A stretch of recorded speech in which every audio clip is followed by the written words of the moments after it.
Hello, everyone, and thank you for joining the Duke Energy fourth quarter and year-end 2025 earnings conference call. My name is Harry, and I'll be coordinating your call today. All lines will remain in listen-only mode for the presentation portion of the call, and there will be an opportunity for questions and answers at the end. During the presentation, you can enter the queue for questions by pressing star followed by 1 on your telephone keypad. If you change your mind, please press star followed by 2 to exit the queue. I will now hand the call over to Abby Motsinger, Vice President of Investor Relations. Please go ahead. Thank you, Harry, and good morning, everyone. Welcome to Duke Energy's fourth quarter 2025 earnings review and business update. Leading our call today is Harry Sideris, President and CEO, along with Brian Savoy, Executive Vice President and CFO. Today's discussion will include the use of non-GAAP financial measures and forward-looking information. Actual results may differ from forward-looking statements due to factors disclosed in today's materials and in Duke Energy's SEC filings. The appendix of today's presentation includes supplemental information along with a reconciliation of non-GAAP financial measures. With that, let me turn the call over to Harry Sideris.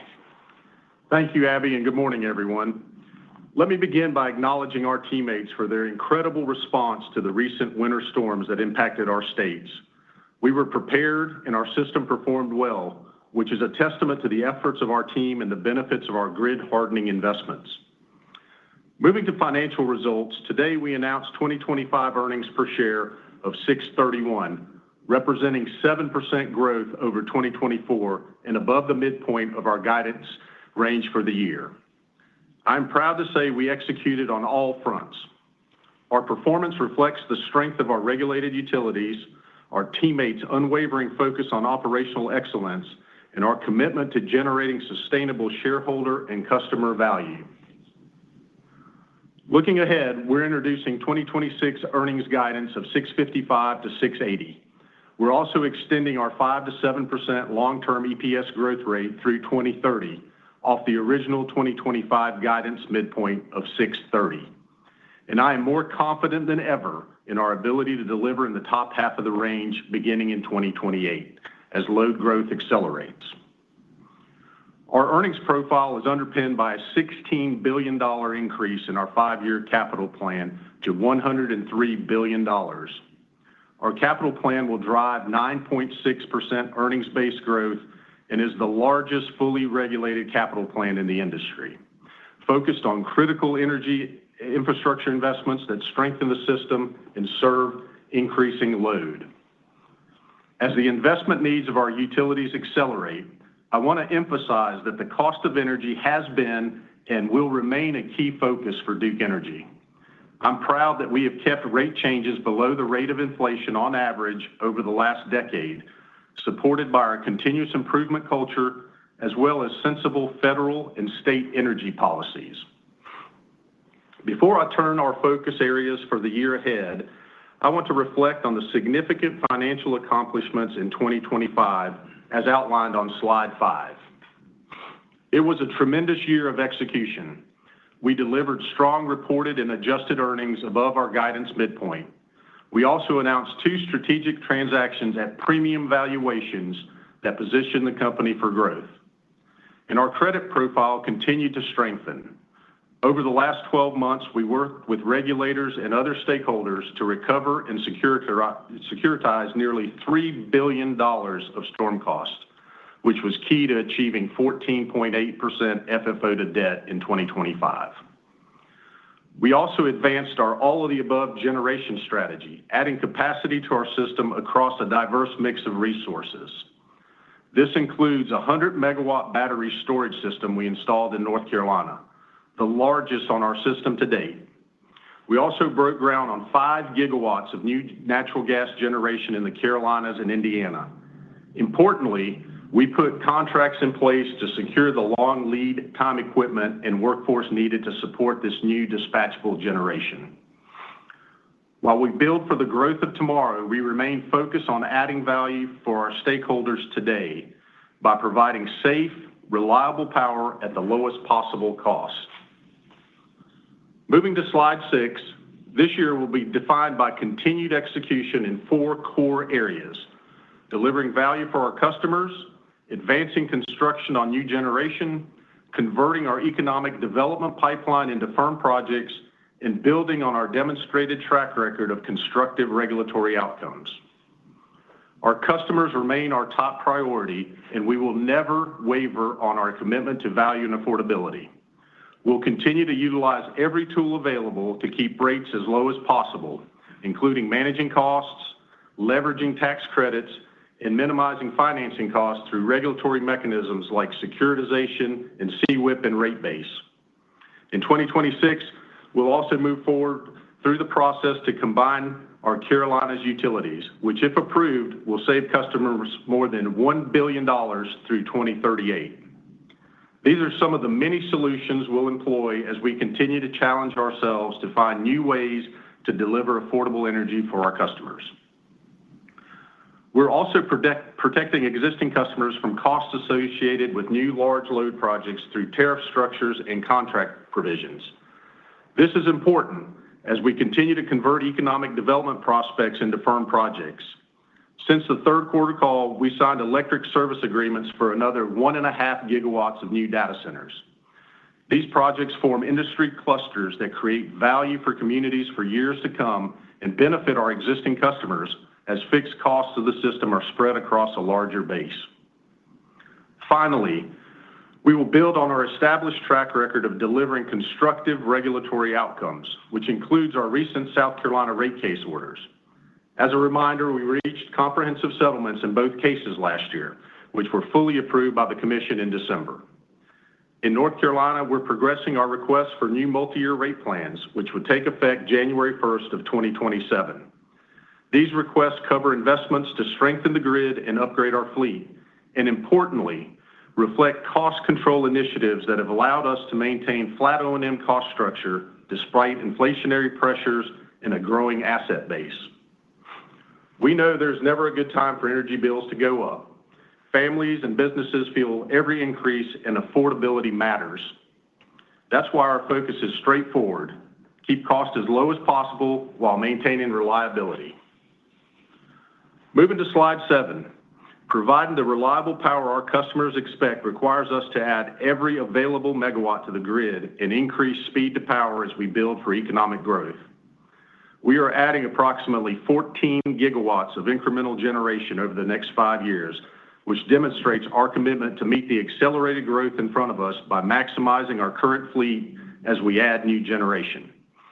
As I mentioned earlier, we already have agreements in place for the supply chain and workforce to support this incredible build, including provisions with EPC contractors to create efficiencies over time and a framework agreement with GE Vernova on turbine procurement. With over $1 billion of capital deployed every single month, Duke Energy's scope and scale uniquely positions us to lead this record generation build. We have extensive experience from building nearly 4 gigawatts of gas generation across our fleet over the last decade, and we've been actively preparing for this next build cycle for more than 3 years, giving us full confidence in our ability to execute the work ahead. Consistent with our all-of-the-above strategy, we will also continue to add battery and solar projects at a steady pace. Our battery deployment in particular will ramp significantly through the 5-year plan, with approximately 4.5 gigawatts of additions through 2031. Finally, we continue to evaluate the potential for new nuclear, maintaining optionality for future development. In December, we submitted an early site permit for a potential SMR at our Belews Creek site in North Carolina. We're taking a disciplined approach to do nuclear, sharing our operational expertise and advancing limiting licensing activities while reducing supply chain risks and allowing technologies to mature. We also continue to seek solutions that mitigate financial risk for customers and investors before we make a decision to move forward with any new nuclear development. Investing in our existing fleet, advancing new generation, and evaluating emerging technologies are critical to ensure we can support our growing communities. We enter 2026 with incredible momentum and are poised to deliver.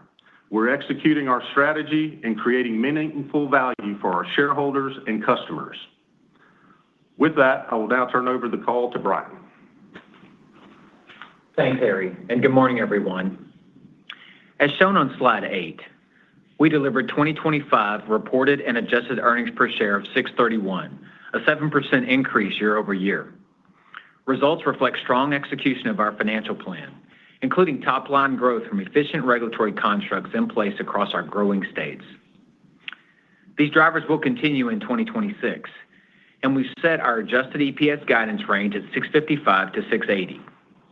The electric segment will continue to drive most of the growth in 2026 as we move into year 3 of our multi-year rate plans in North Carolina, year 2 in Florida, and implement phase 2 rates in Indiana. New rates from constructive rate case orders in South Carolina will be effective in the first quarter, and we also expect to see steady growth from grid riders in the Midwest and Florida. In addition, our plan assumes normal weather and retail sales growth of 1.5% to 2% in 2026. In the gas segment, we will see growth from Piedmont Integrity Management riders and new rates at Duke Energy Kentucky. Finally, higher financing costs will drive results in the other segment. Consistent with prior guidance, we expect the Tennessee and Florida transactions to be earnings neutral, with interest savings at the holding company fully offsetting lower earnings at Piedmont and Duke Energy Florida. I'm proud of the results we delivered in 2025, and I'm bullish about the future. We are well positioned to execute our investment plan to serve our growing jurisdictions. Turning to slide 9, our economic development pipeline continues to progress, increasing confidence in our growth profile. Since the third quarter earnings call, we signed an additional 1.5 gigawatts of electric service agreements with data center customers, including Microsoft and Compass, and now have approximately 4.5 gigawatts of data center load secured under ESAs. Our success underscores the attractiveness of our service territories to prospective large load customers. Duke Energy is a one-stop shop, providing significant speed-to-power advantages. We work with customers in our communities to optimize siting, which ensures we can connect new load quickly while minimizing system upgrade costs. And as we execute our ambitious generation build cycle, we will grow together as customers ramp into their full energy demand. We are partnering with our states to attract hyperscale customers to our service territories and remain laser-focused on meeting their energy needs in a way that protects our existing customer base.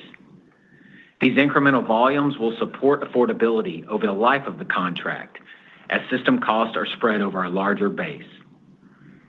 And the ESA contract provisions, including minimum billing requirements, termination charges, and refundable capital advances, ensure new large load customers pay their fair share of overall system costs. As a reminder, we've consistently taken a risk-adjusted approach to evaluate which projects to include in our load forecast.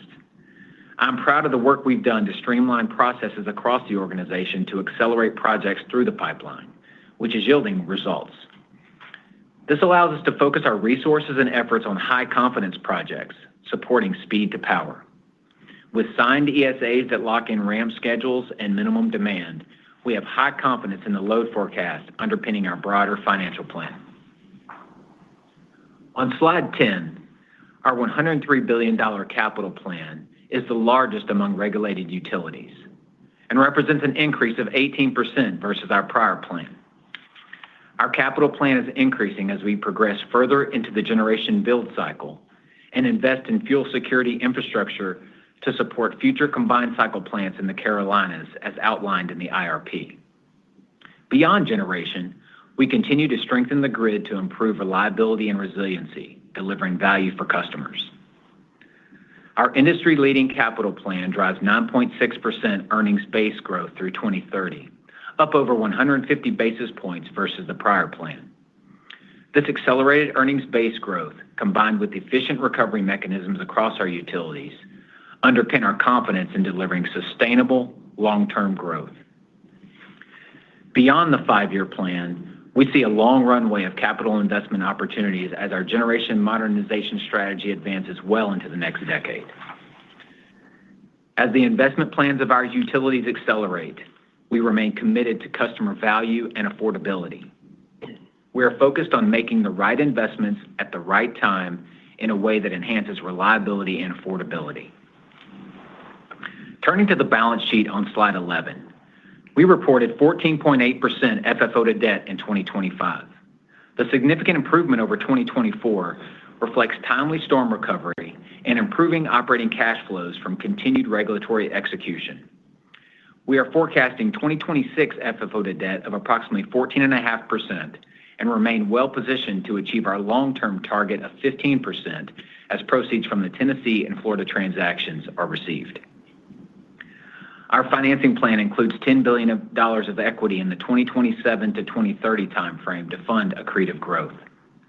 This represents approximately 35% equity funding of the capital plan increase and demonstrates our ongoing commitment to balance sheet strength. While our base plan assumes common equity issuances through our DRIP and ATM programs, we'll also evaluate hybrids and other equity content securities to fund a portion of our equity needs over the planning horizon.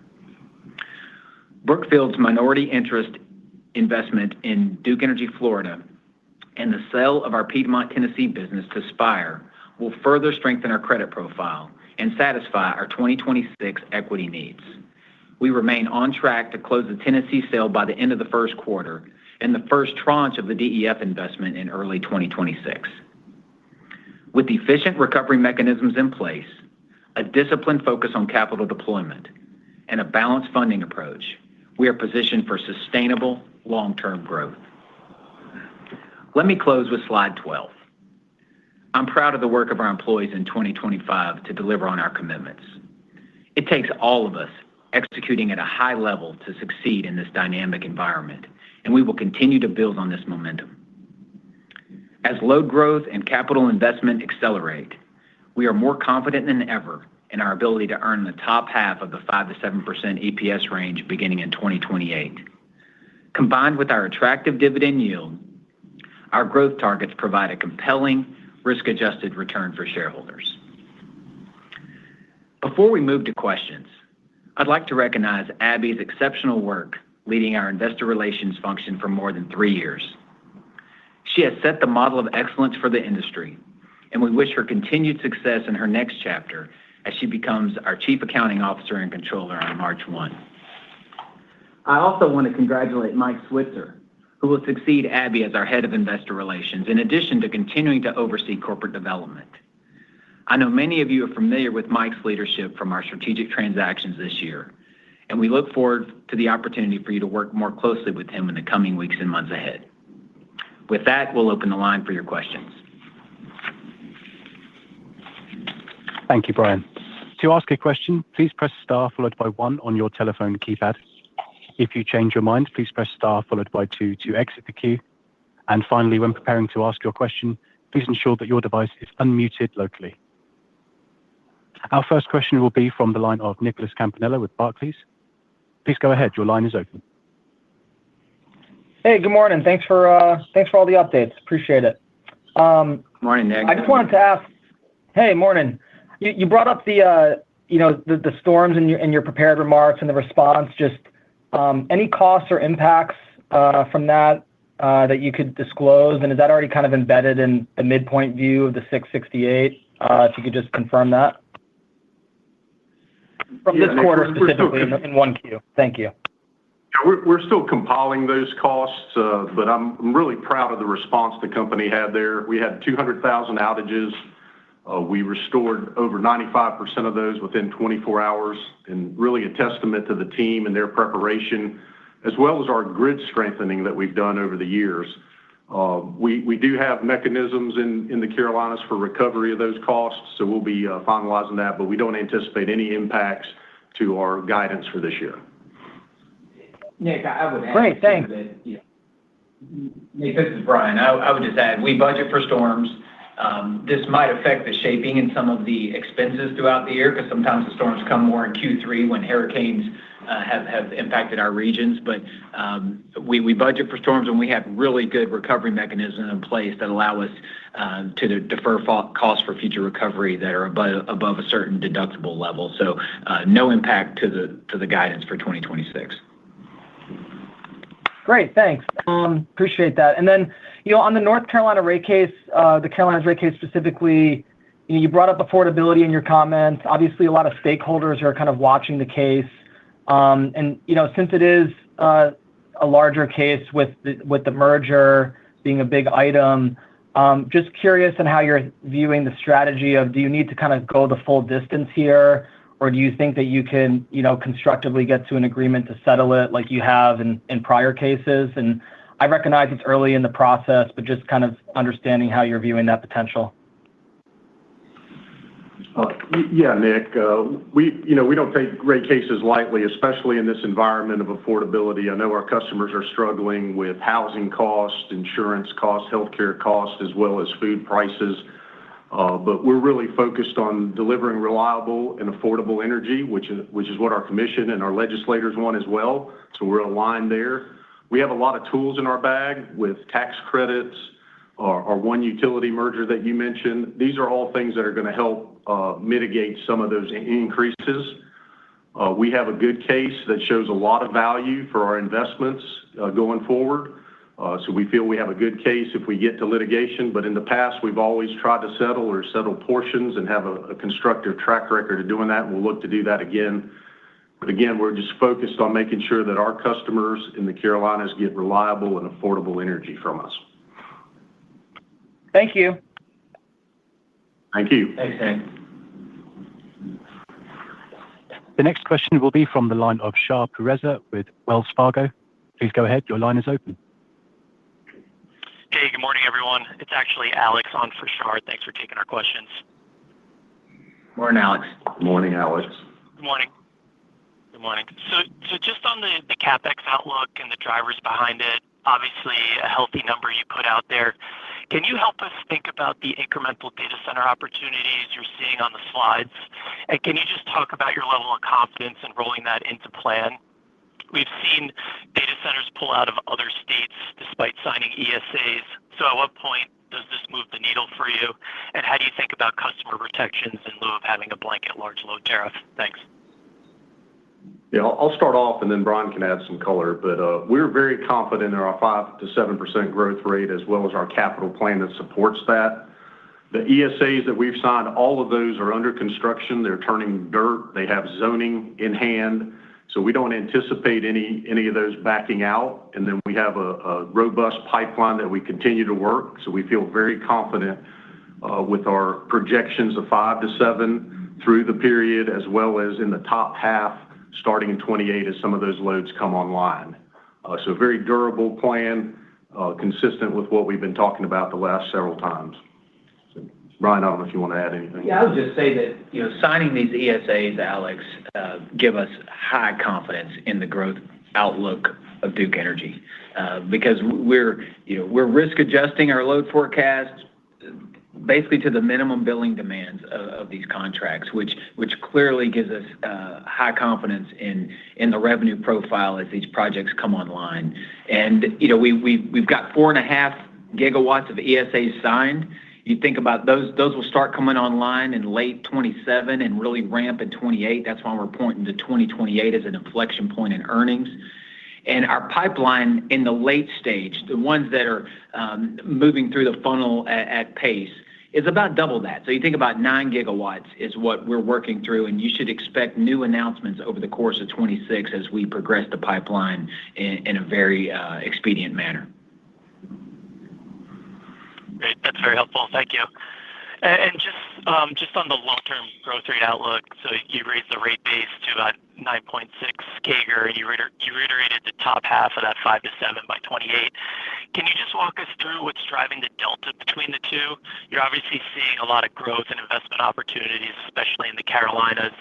Do you see an opportunity for that delta to narrow between rate base and EPS prior to 28, or is that just based on timing of load ramp? Thanks. Yeah, Alex, the delta between the earnings base CAGR and EPS CAGR, there's always a difference, right? And we have our holding company. We're funding these investments with partially with equity, partially with debt. There is a drag there that we would see, but I would point to the revenues are accelerating into that 2028 timeframe, because that's when these customers will start taking energy. And we are locking in these ramp schedules, so we have high confidence in this revenue acceleration. Our earnings outlook is robust. We're pointing to the top half, which is the 6 to 7% of the 5 to 7% CAGR, and we see a very robust plan in front of us. Great. That's all I had. I'll leave it there. Thank you. Thank you. The next question today will be from the line of Julian Dumoulin-Smith with Jefferies. Please go ahead. Your line is open. Hi, guys. You've got James Ward here on for Julian. How are you this morning? Hey, James. We're good. Hey. Awesome. I'm going to ask just a little bit differently. So in November, you reaffirmed the 5 to 7 through 29. You've extended to 2030. You've got the 9.6 of earnings-based growth. Assuming about 2.5% dilution from financing, what has to go right to deliver the top half performance beginning in 2028 in terms of earned ROEs and so on? Yeah, James, we feel very confident in our plan that we laid out. 2028, like Brian mentioned, is an inflection point for our load, late 27 and 28 as those data centers start ramping up. So that's what's driving our confidence in that upper end of the 5 to 7%. And we see that extending out as those ramp rates continue in 29 and 30 and beyond. So we feel like our plan is very durable. We're very confident in our regulatory outcomes that we have a very strong track record of, again, providing value and showing that value to our customers and our regulators is important. And then the tools I mentioned earlier, how are we going to use one utility to offset some of these costs, how the data centers are paying for their fair share, and then over time reducing the cost to the customers as we spread out the cost, our fixed cost over a broader base. So we feel very confident that we'll continue to have constructive outcomes regulatorily and that our shaping of the load that we've laid out in our contracts will deliver that upper half of the range starting in 28. Got it. Thank you for that. And then second question was on FFO to debt. You obviously achieved 14.8%, 25. You're targeting 14.5 in 26, 15 longer term. With the larger capital plan, what are the key assumptions that keep you within those guardrails? Timing of Tennessee and Florida proceeds you spoke to already, but thinking on regulatory cash flow mechanisms, dividend payout, and what would cause you to adjust the funding mix? Yeah, James, I'm incredibly proud of the improvement in our cash flow profile that we made in 2025 and will continue into the future. So it's underpinned by improving operating cash flows. So the great work we've done with our regulators and policymakers over the last several years is paying dividends because recovering our investments for customers in a timely way is a way to support the balance sheet and keep rates low for customers. So we're seeing that. So what has to happen to get to the 15%? Basically, the fundamentals are in place. We don't need a change in regulatory policy. We don't need a law passed. We need to continue to execute the plan we have and support our capital investments with some equity funding. You'll see that, the increase in capital we funded with 35% equity. That's a good gauge of where we might be to maintain that 15% FFO to debt once we're in 2028 and beyond. Yeah, I would add a lot of the regulatory work we've already accomplished with some of the multi-year rate plans that we have in place, and we'll be looking at multi-year rate plan in Ohio. Those help, as well as CWIP recovery that helps with our customer costs, but also helps with our cash position. So that was work that we've accomplished over the last several years that will continue to help us support our FFO to debt number. Very clear. Thank you both. Much appreciated. I'll hop back in the queue. Thank you. Thanks, James. The next question will be from the line of Carly Davenport with Goldman Sachs. Please go ahead. Your line is open. Hey, good morning. Thanks so much for taking the questions and for all the updates. Maybe just on the generation build cycle you've referenced, outside of the CPCN approvals, are there any outstanding items or constraints to signing firm EPC contracts for the execution of the gas generation build in your plans? Yeah, good morning, Carly. We've been planning for this for the last 3 years, making sure that we had the supply chain built out to make sure we had all the long lead items, whether it's transformers, circuit breakers, as well as gas turbines. and also the EPC contracts. We've taken a different approach going forward with how we do this, where we're looking at more of a programmatic approach with one EPC vendor that will get us efficiencies, that will help us deliver the projects on time and on budget, and move them from one project through the next project through the next project. So as we stage those out and layer them out, we feel like that'll keep us with a solid workforce as well as the experience to be able to develop these projects in a timely and qualitative manner. Great. Thank you for that. And then maybe just on some of the uprate opportunities that you've given us, I think some more details just on the type of generation that you're looking at those opportunities. Could you talk a little bit about the timing of sort of the cadence of the gas, nuclear, and hydro uprate opportunity, and also any indication on the capital investment required to execute on those projects? Yes, so there's about 1,000 megawatts of uprates across the system. A lot of that is on the gas fleet with advanced materials as well as packages into those. We've done a lot of that work already in Florida. We also have about 300 megawatts of nuclear uprates, and then the rest are some hydro uprates. These are very competitive to new generation. They're actually cheaper than anything that we can do on the system. That's why we're going forward. They also add an efficiency component that allows you to get more megawatts for the same fuel, which helps with fuel costs and drives that affordability number that we were talking about earlier. So we feel very comfortable with our plan and our costs that we have in our plan, and those are very good investments for our customers. Great. Thank you for the time.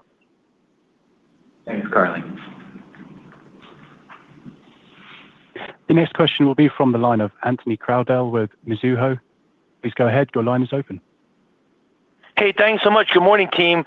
Abby, congrats. Last quarterly call. So I'm sure you're going to really miss it. Thanks, Anthony. Also, Harry, kudos to you, an operator with the same first name. It's probably not happened in a while. We planned it that way, just for you. All right. Just quickly, it's not so much Duke specific. I'm curious because I know you guys have two pending rate cases. Follow up on Nick's question earlier. But in the current environment where affordability has really reached a new level of concern for policymakers, do you think it's easier for parties now to come to a settlement, or do you think with that affordability backdrop, and it seems like every politician is using this as a stump speech, it's getting more challenging to reach a settlement? Well, affordability is definitely on everybody's mind. And like I mentioned earlier, it's not just electricity prices that they have on their mind. It's really housing, healthcare, food prices. So it is definitely a topic of discussion. What we focused on talking to stakeholders and legislators is making sure that we show the value that Duke Energy provides to our customers through storm response, reliability, economic development, bringing more jobs and businesses into the communities, but also showing that we have always, for over 120 years, focused on cost. That's what's made us successful in the past. That's why we have auto manufacturers and other businesses in our territory, because we've always had low rates. We continue to have rates well below the national average. Our rate increases on average have been below the rate of inflation. Those are very important points as we talk to the stakeholders about what we're trying to accomplish.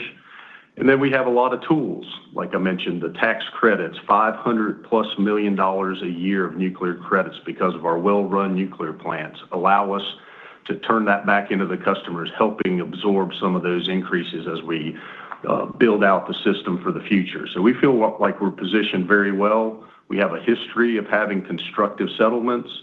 And again, we feel like we have a strong case based on value, reliability, and affordability for our customers if we have to litigate it. Great. And then just again, maybe this one more specific to Duke on the data centers that is signing up, and I guess maybe regulatory approval of them. You know, you guys highlighted earlier, and you've been pretty steadfast on making sure that, you know, data centers or the big hookups, large loads don't really impact residential customers, or, you know, residential customers are made whole from these large loads. I'm just wondering, do you think the regulation shifts where not only you have to show that the no impact to the residential or the small customer, but actually that this new load is beneficial or some net benefit, and that maybe the regulators want to quantify that sooner? Or do you think that the current backdrop of just showing that there's no impact to the smaller customer really will stay hold for the next several years? I think this is another hot topic amongst regulators and politicians as well, and we continue to show that our data centers are paying their fair share, and then over time they're actually reducing the cost to the broader base of customers through spreading out the fixed costs over a larger base. So we continue to show those results to them. We have a tariff filed in Florida, but in the other jurisdictions we're using currently approved tariffs and that protect the customer, and these minimum take requirements, these termination fees, these upfront capital investments from them are all tools that we're using to show that these folks are not only carrying their weight, but they're actually over time going to help our customers. So we've been very constructive discussions with our regulators on that. Great. Thanks so much for taking my questions. You're welcome. Thank you. The next question today will be from the line of David Arcaro with Morgan Stanley. Please go ahead. Your line is now open. Oh, hey, good morning. Thanks so much for taking my question. Good morning, David. Let me see. Morning. I was curious with the data center pipeline, are you evaluating interruptibility or flexibility as kind of one of the characteristics, as a way to speed up interconnection? Is that something that you think data centers would be willing to consider, or something that you're exploring as you firm up the ESAs? Yeah, great question, David. Yes, we absolutely have done that with the contracts that we have signed. That's been one of the provisions. It helps us get them online faster. They've been open to doing it because it does give them that speed to the power that they need. And it also helps us, as we discuss, benefits to the customers and the fact that it's going to maintain reliability, having that ability to curtail their load or have them go on their backup generation for 50 hours or so a year. So very, very constructive discussions, and that's in our contracts that we have signed. Great. Okay, thanks so much. I will leave it there. Appreciate it. Thanks, David. The next question will be from the line of Steve D'Ambrisi with RBC. Please go ahead. Your line is open. Hi, Harry and Brian. Thanks very much for the time this morning. Hey, Steve. Just had a quick one on sales growth and the incremental 1.5 gigawatts of data center ESAs that you signed. Can you just level set us on what amount of data center load growth is embedded in the 3-4% enterprise load growth and the 4-5% Carolinas load growth, and just how if there's any sensitivities that we can think about to the extent you have incremental data center ESA signings? Yeah. So as you intimate, it's becoming a more increasingly larger component of the load growth profile as we get later in the decade. And just for a number, the economic development profile that we have in the Carolinas and across the system, data centers comprise about 75% of that by 2030. All right, so it's a growing component. That was only 50% just a couple of quarters ago, but as we sign new customers, it becomes a larger component. And so, if you break down the 3 to 4% long-term load growth enterprise-wide, you think of residential is and existing customers are maybe a third of that, and then the other 2/3 relate to economic development, of which a big portion is data centers. Okay, and then that's really helpful. And then just to the extent that we have incremental, you referenced 9 gigawatts of pipeline. To the extent we roll forward a couple quarters and the 4.5 gigawatts of ESAs goes to 6. Obviously, there's timing considerations, but how should we think about that layering into load growth, and rolling forward your load growth projections?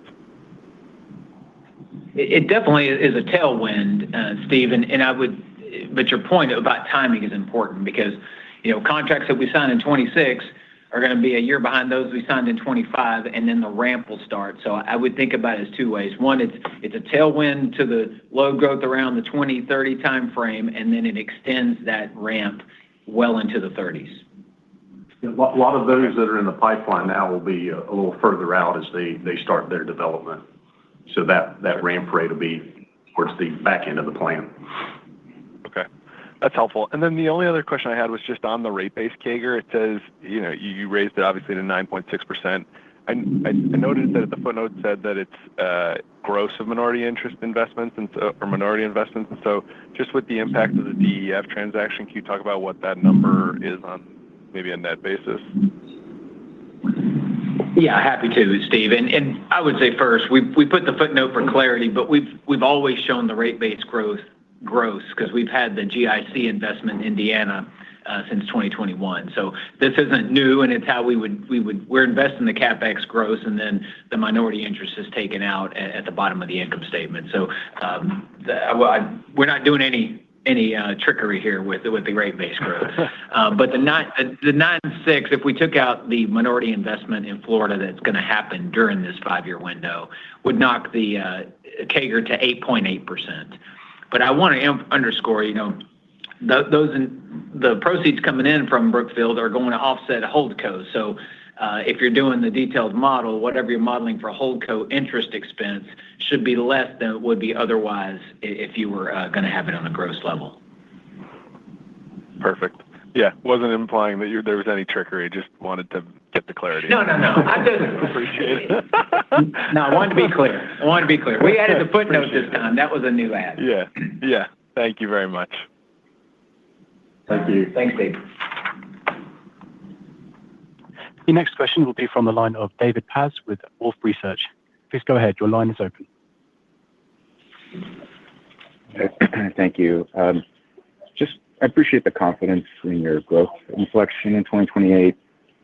But I want to make sure I heard you correctly. Did you say that you could still reach the top half of 6 to 7% in 2028, reflecting just the minimum takes? So in other words, you'll hit at least 6%, even if for some reason the data centers do not show up in 2028.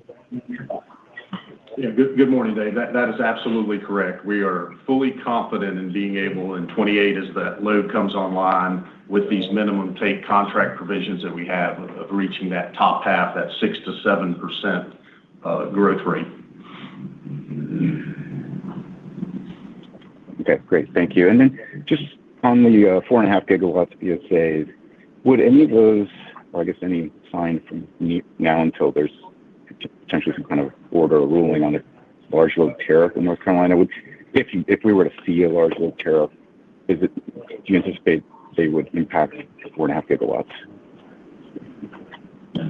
No, not at all. We have existing tariffs that these things are signed under, and they'll continue to function under that. Any new changes to tariffs will only apply to the new ones.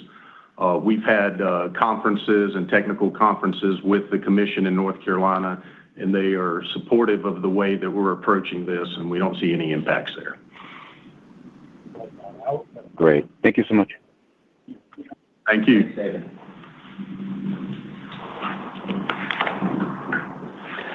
Thank you. This will conclude Q&A, so I'll now hand back to Harry Sideris for some closing remarks. Yeah, thank you for the questions today. I just wanted to wrap up real quick and reemphasize that our business has never been stronger. We delivered on 2025 commitments, and we're going to build on that momentum into 2026. We are fully executing on all gears on our strategy, reaching new milestones in our generation build, and converting our economic development pipeline into real projects. I'm more confident than ever of our ability to earn the top half, like we talked about, of our 5 to 7% EPS growth range starting in 28, and also the fact that this will be durable into the future. So again, thanks for joining us today, and thank you for your investment in Duke Energy. Take care. This concludes the Duke Energy fourth quarter and year-end 2025 earnings call. Thank you for joining. You may now disconnect your lines.